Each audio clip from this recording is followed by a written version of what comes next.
আচ্ছা, ভাইপো শুধু গরু চোর, বালি চোর, পুকুর চোর, চাকরি চোর এইসব নয়।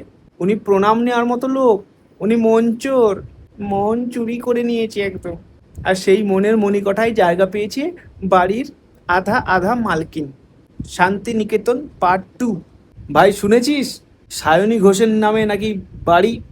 দলের মধ্যে আর কে কে যে কি পেয়েছে, কত কিছুই যে বেরোবে কে জানে। অনেকে পেয়েছে হয়তো, দেখা যাক।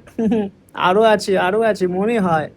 চেষ্টা করো, খুঁজে পাবো। আসলে যতক্ষণ তোমার পাওয়ার আছে ততক্ষণ তোমাকে কেউ চোর বলছে না। তুমি চুরি করতে পারো, তোমার পাওয়ার আছে, তুমি ভালো। পাওয়ারটা চলে গেলেই তুমি চোর। তোমার মুখের সামনে থুতু ছিটিয়ে বলে দিয়ে চলে যাবে, চোর চোর চোরটা।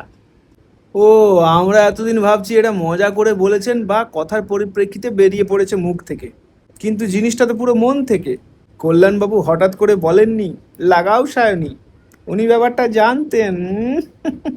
এই যে পুরো ব্যাপারটা পুরো ঘেঁটে গেছে, সায়নী অভিষেকের নামে একটা বাড়ি, এই ব্যাপারটা কেন, কিসের জন্য হলো, কি কি পরিপ্রেক্ষিতে এইরকম জিনিস হতে পারে, এটা শুধুমাত্র একটা মানুষই উত্তর দিতে পারে সঠিকভাবে, একদম ডিফেন্ড করে। সেটা হচ্ছে মিস্টার কুণাল ঘোষ।